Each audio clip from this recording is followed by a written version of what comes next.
ترک باشندے پاکستانیوں کے لیے ناپسندیدگی کا اظہار کیوں کرنے لگے؟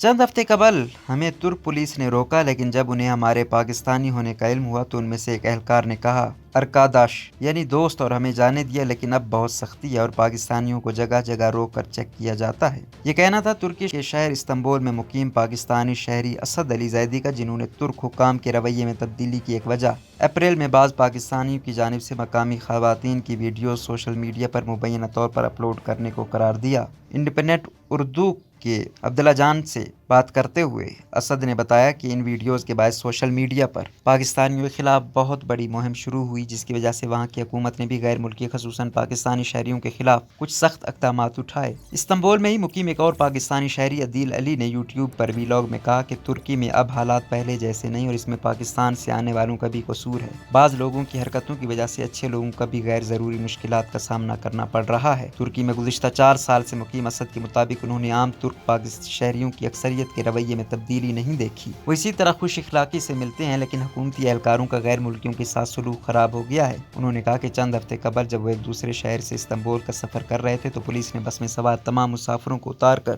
تلاشی لی اور اس میں کافی وقت صرف کیا۔ اس کی واحد وجہ یہ تھی کہ بس میں غیر ملکیوں کی بڑی تعداد سفر کر رہی تھی، جن میں ہم کچھ پاکستانی بھی موجود تھے۔ تاہم انہوں نے کہا کہ سوشل میڈیا پر سرگرم ترک باشندے پاکستانیوں کے لیے ناپسندیدگی کا اظہار کھلے عام کر رہے ہیں اور اس کی وجہ وہی ویڈیوز ہیں۔ انڈیپینڈنٹ ترکش کی ایک رپورٹ کے مطابق ترک حکام نے جمعرات کو استنبول کی استقلال اسٹریٹ اور اس کے ارد گرد کے علاقوں سے غیر قانونی طور پر مقیم 120 تارکین وطن کو گرفتار کیا۔ اسد کے خیال تھا کہ گرفتار شدگان میں زیادہ تعداد پاکستانی باشندوں کی ہو سکتی ہے۔ ترک حکام نے تاہم ان غیر ملکیوں کی شناخت یا قومیت نہیں ظاہر کی۔ انہوں نے کہا کہ ماضی میں غیر قانونی تارکین وطن کو گرفتاری کی صورت میں مخصوص مراکز میں رکھا جاتا تھا، لیکن اب انہیں فوراً ملک بدر کر دیا جاتا ہے۔ پاکستانیوں کے خلاف چلی ہوا کا اثر اتنا ہوا کہ ترکی کی جانب سے پاکستانیوں کے لیے ویزا پالیسی میں سختی کی افواہیں بھی گردش کرنے لگیں۔ اس پر ترکی کے دارالحکومت انقرہ میں پاکستانی سفارت خانے کو ٹویٹر پر بیان دینا پڑا کہ ترکی نے پاکستانی شہریوں کے لیے مخصوص ویزے اور رہائشی اجازت نامے جاری کرنے کی اپنی پالیسی میں کوئی تبدیلی نہیں کی ہے۔ سفارت خانہ تمام معاملات پر ترک حکام کے ساتھ قریبی رابطے میں ہے۔ اس سلسلے میں پاکستانی سفارت خانے کا مزید موقف جاننے کے لیے ای میل بھیجی گئی، لیکن خبر پوسٹ ہونے تک جواب موصول نہیں ہوا۔ ویڈیوز اور ان پر رد عمل۔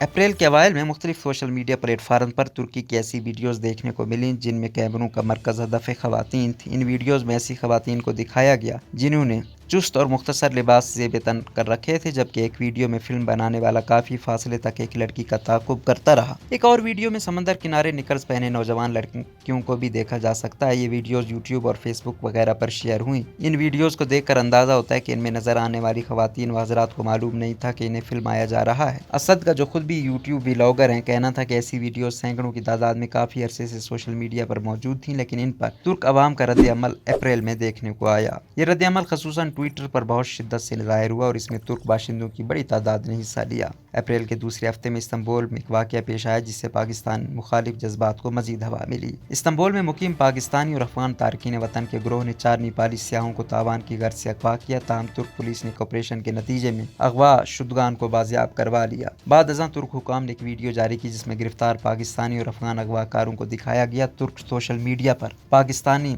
پروٹسٹ اور پاکستانی گیٹ آؤٹ جیسے ہیش ٹیگ ٹرینڈ بھی ہوئے۔ اسد کے خیال میں اس واقعے نے جلدی پر تیل کا کام کیا۔ اپریل کے وسط میں ٹویٹر پر پاکستان مخالف ٹرینڈ شروع ہوئے جن میں صارفین کی بڑی تعداد نے حصہ لیا۔ ایک ٹویٹر صارف ایلا گیدک نے لکھا کہ ترکی میں پاکستانی مردوں کو بلا اجازت خواتین کی ویڈیوز بنا کر انہیں ٹک ٹاک اور انسٹاگرام جیسے سوشل میڈیا پلیٹ فارم پر پوسٹ کرتے دیکھا گیا۔ پاکستان کو شرم آنی چاہیے۔ اس معاملے پر ترک حکومت کا موقف معلوم کرنے کے لیے انڈیپینڈنٹ اردو نے اسلام آباد میں ترک سفارت خانے سے رابطہ کیا، مگر 3 دن سے زیادہ وقت گزرنے کے باوجود کوئی جواب یا رد عمل ظاہر نہیں کیا گیا۔ ترکی 2 وجوہات کی وجہ سے پاکستانیوں میں کافی مقبول ہے، ایک سیاحت اور دوسری غیر قانونی تارکین وطن۔ حکام کے مطابق 2 لاکھ سے زائد پاکستانیوں نے گزشتہ برس ترکی کا دورہ کیا، ان میں طلباء اور کاروباری طبقہ بھی شامل ہے۔ روزنامہ قدرت کی ویڈیو دیکھنے کے لیے ابھی یوٹیوب چینل پر سبسکرائب کریں اور بیل آئیکن پر بھی کلک کریں۔